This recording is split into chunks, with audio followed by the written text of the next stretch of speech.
Di sini mungkin saya mau sharing-sharing aja ya terkait apa namanya bikin konten yang bagus itu seperti apa, teman-teman. Oke, yang pertama itu mau aku jelasin tentang 6 step yang jago konten. Yang pertama ada mindset konten, yang kedua ada riset konten, yang ketiga ada backup konten, dan yang keempat ada content plan.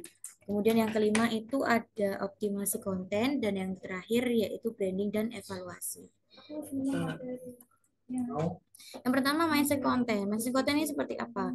Jadi kita menentukan yakni jati diri dari sebuah brandingnya kita. Itu apa namanya? Karena kan ada 3 tipe ya konten kreator itu yang hanya dibuat sekedar cuma daily, terus kemudian cuma posting-posting aja, terus sama upload.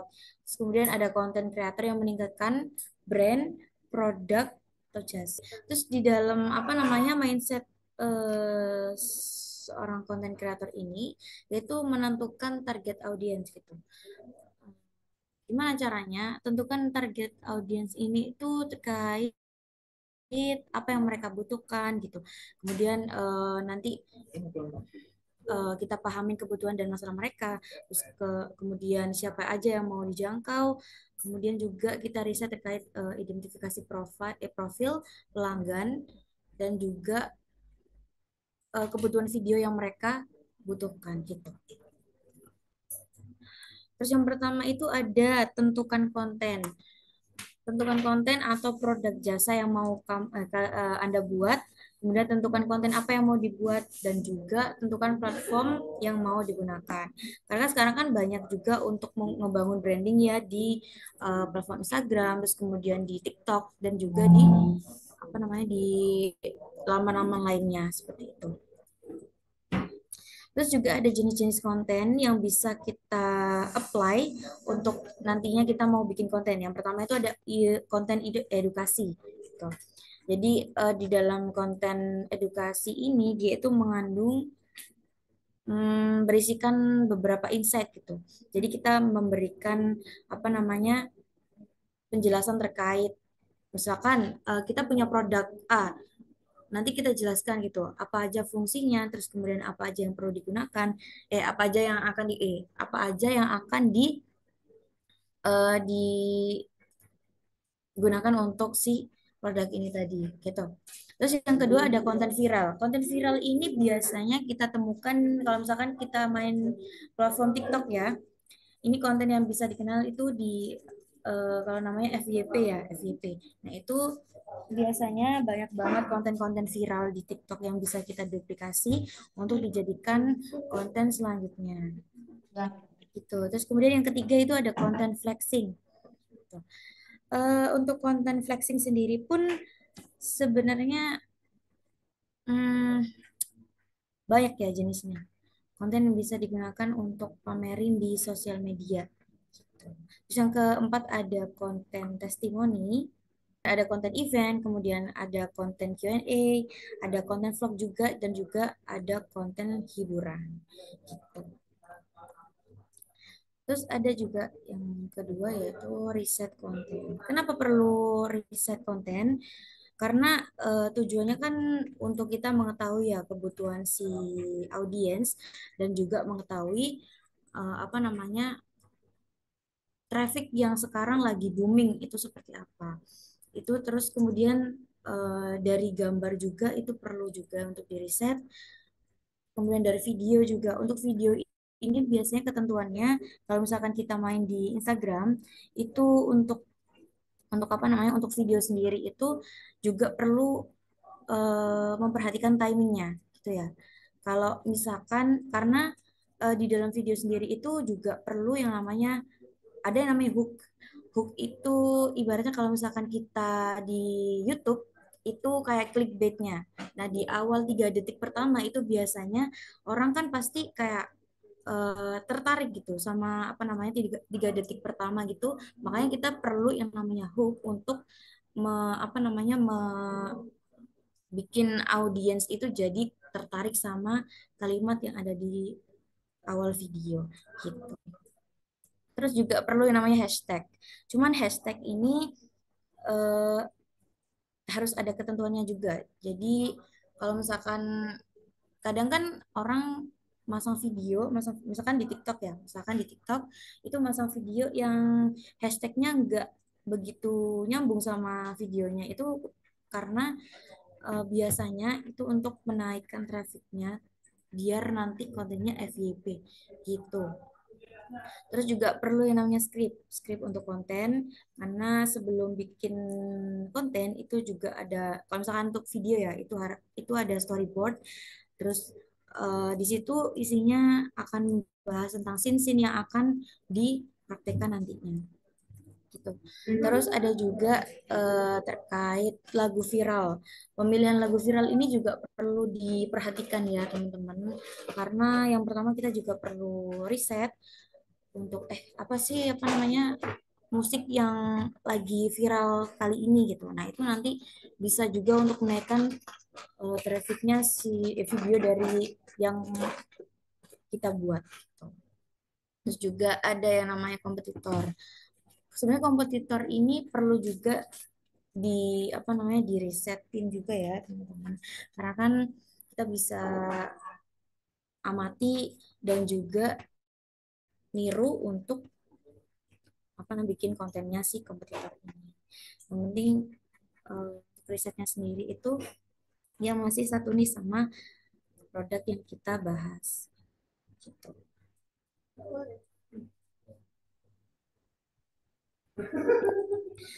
Terus untuk platform riset sendiri, kalau di sini kita biasanya ada Facebook Ads Library, terus kemudian ada Shopee, ada TikTok Creative Center, ada YouTube, dan juga ada di Instagram. Kalau di saya sendiri sebagai konten kreator itu lebih banyak risetnya di TikTok Creative Center sama di Instagram. Kenapa pilih dua platform itu? Karena di apa namanya kalau misalkan di Instagram sendiri ya, di Instagram sendiri itu karena memang dia kan marketing yang relate gitu. Maksudnya ya memang dia lagi apa namanya lagi memasarkan produknya gitu. Jadi relate gitu sama apa yang mau kita bikin konten gitu. Kalau misalkan Facebook Ads sendiri pun sebenarnya bisa, cuman dia lebih fokusnya ke konten iklan. Kalau untuk yang sebenarnya ada juga di Instagram untuk konten iklan ya. Cuman kalau untuk branding, nge-branding akun branding produknya kita, bisnisnya kita itu di Instagram pun banyak beberapa konten yang memang apa ya, memang dia itu kalau di Instagram itu kayak lebih menarik gitu loh dan lebih relate. Oh ini tuh lagi memasarin ini, jadi kita bisa apa ya bisa modifikasi gitu terkait konten yang udah diposting di Instagram. Nah ini contoh-contohnya untuk tampilan dari eh, apa namanya ads library, terus sama juga untuk marketplace-nya pakai di Shopee. Nah, ini juga ada beberapa kontennya Jabris yang masuk ke dalam ads library. Terus ini tampilan untuk TikTok Creative Center-nya. Untuk tampilan dari akun TikTok kompetitor ya teman-teman ya. Terus nanti teman-teman juga bisa apa namanya praktekin langsung terkait riset kontennya bisa melalui TikTok, Facebook, Reels Instagram, di Instagram juga, di YouTube juga. Kemudian riset juga di bagian shortnya YouTube itu juga bisa dijadikan konten. Terus sebagai konten kreator itu juga penting ya namanya backup konten. Backup konten itu kita menyediakan untuk file terkait backup kontennya sewaktu-waktu nanti ngejaga-jaga biar nanti si filenya itu aman, tetap aman teman-teman ya. Apalagi untuk filenya perusahaan itu ya, untuk untuk apa namanya backup sendiri pun sebenarnya ada ketentuan juga untuk apa namanya penamaan file dan juga apa namanya nantinya tuh biar bisa kita tracking gitu. Kalau misalkan kita kasih nama yang ngawur, amburadul, nanti malah kita bingung dan sulit juga untuk ngejangkau si penyimpanan backupan tadi gitu. Nah, di sini juga ada yang namanya marketing kit. Marketing kit ini kita biasa pakai di Google Drive ya, teman-teman. Ini biasanya kalau misalkan kalau di sini kan ada yang namanya layanan jasa ini ya, jasa kelola sosial media.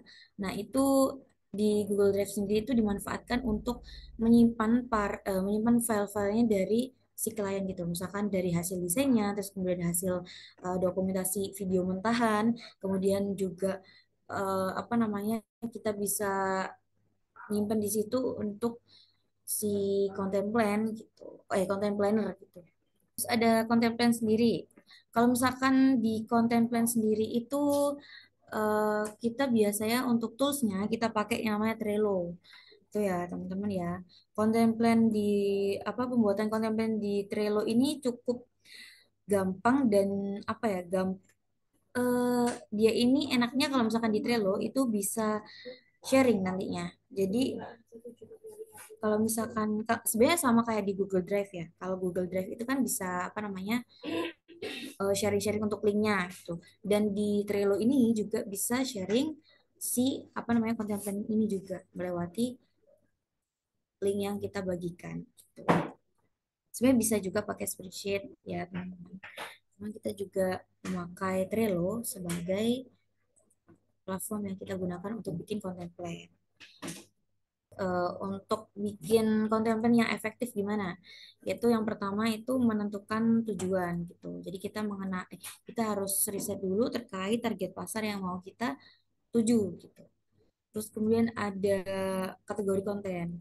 Kalau di apa namanya, beberapa konten tadi kan yang udah aku sebutin, kayak ada konten untuk promosi, terus untuk apa namanya edukasi, terus kemudian untuk konten hiburan, nah, seperti itu. Terus kemudian juga menyusun kalender apa namanya, menyusun kalender untuk konten plan-nya sendiri gitu. Misalkan kita bikin konten plan untuk seminggu ke depan. Nah, di dalam seminggu itu ada hari di mana misalkan hari nasional ya. Nah, itu nanti di apa, kayak di ini, di pin untuk apa namanya, kalendernya tadi membahas tentang hari nasional tadi gitu. Terus juga menentukan platform yang tepat, kemudian menentukan konten selain teks itu kita bisa menyusun untuk konten reels. Nah, di Trello ini juga bisa untuk masang ini ya, konten plan terkait untuk reelsnya juga. Jadi nggak hanya apa namanya, masang buat konten feed aja, tapi juga bisa untuk menyusun di konten reels gitu, atau konten video gitu ya. Kemudian kita juga perlu namanya riset topik untuk ide konten yang akan kita buat nantinya. Seperti itu. Yang pertama ini untuk apa namanya, untuk penjelasannya sendiri ya. Ini untuk menentukan tujuan dan target pasar. Yang pertama kita harus menentukan tujuan yang ingin dicapai, misalnya untuk meningkatkan engagement, terus kemudian brand awareness atau pengikut ya. Jadi di sini perlu juga untuk pembuatan konten strategi yang apa namanya, nantinya itu berupa konten tertulis gitu yang mau kita buat gitu. Dan juga menentukan target pasarnya. Oke, ini udah aku jelasin yang tadi. Nah, ini juga ada beberapa tampilan ini untuk bikin content plan. Ini dari spreadsheet sama ada di bagian, nah di sini juga ada. Oke. Terus untuk optimasi konten seperti apa? Yang pertama untuk mengoptimasi konten sendiri itu bisa dari script konten yang kita buat gitu. Jadi kalau misalkan mau bikin konten yang menarik itu dari skrip sendiri pun juga harus menarik ya teman-teman ya. Yang pertama pun harus diperhatikan. Misalkan untuk pembuatan konten video, untuk konten video sendiri pun harus punya konsep yang memang tujuannya itu untuk menaikkan engagement dari si apa ya, audiens ya. Jadi kita bikin misalkan kalau di video itu ada yang namanya storyboard. Storyboard sendiri itu nanti kita membahas tentang di scene-scene tertentu itu seperti apa gitu yang akan kita lakukan. Jadi misalkan di scene pertama mulai dari detik ke sampai ke detik ini nanti dijelaskan gitu. Dia akan melakukan apa dan dia akan memberikan tampilan seperti apa, visualnya seperti apa gitu. Jadi jadi ini biasanya dilakukan juga sama content planner ya untuk pembuatan script konten. Jadi mulai dari awal hingga akhir nanti urusannya sama content planner yang membuatkan script konten ini gitu. Sebenarnya untuk bikin script konten ini gampang-gampang susah sih karena perlu juga ya, perlu riset juga di beberapa platform misalkan di TikTok atau enggak di Instagram gitu. Karena kan sekarang juga udah banyak terkait ini ya pembahasan konten-konten video yang menarik apalagi di TikTok ya. Orang-orang udah pada kreatif juga untuk pembuatan kontennya. Jadi kita bisa melakukan ATM gitu, amati dan tiru juga dan modifikasi. Terus untuk gimana caranya take video yang menarik gitu. Sebenarnya yang kita perlu apa namanya perhatikan juga ini tentang pengambilan video ya, mulai dari angle-nya, terus kemudian apa namanya penempatan posisi kita saat pengambilan video itu juga perlu diperhatikan ya teman-teman karena sebagai content creator itu juga harus aware sama gimana caranya kita bikin video yang tampilan video visualnya itu menarik gitu. Jadi nggak hanya cuman kayak berpatokan sama skripnya kayak gini, aku melakukan ini, jangan. Jadi kita juga perlu yang namanya uh, bisa milih angle gitu yang bagus seperti apa. Jadi biar nanti kita menyesuaikan gimana sih ini biar kelihatan tuh menarik gitu. Jadi nggak berpatokan hanya di script konten aja gitu. Terus juga yang ketiga ada ketika melakukan editing konten. Beberapa apa namanya beberapa konten kreator itu juga apa namanya memperhatikan beberapa tools mereka ya yang untuk bikin editan video. Yang pertama itu ada pakai CapCut.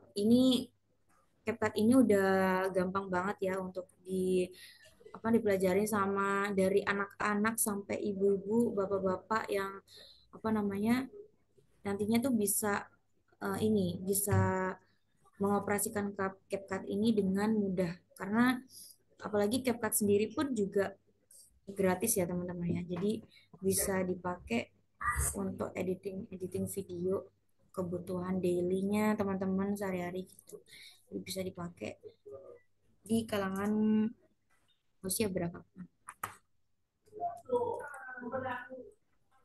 Nah, ini untuk beberapa tahapan ya untuk bikin apa namanya script konten. Itu juga ada perlu yang namanya hook seperti yang aku omongkan dari awal tadi. Itu juga hook itu perlu untuk dibuat semenarik mungkin di dalam script konten. Yang tujuannya kan untuk menarik perhatian si audiens ya. Terus ada midpoint judgment, terus yang terakhir ada call to action. Call to action ini juga penting ya teman-teman, karena di apa call to action sendiri kan untuk si audiens ini biar nanti tujuannya itu biar menghubungi si admin kita ya untuk melakukan interaksi. Terus ini juga ada beberapa tampilan untuk optimasi video. Oke ya, di close saja ya. Oke, makasih. Ya.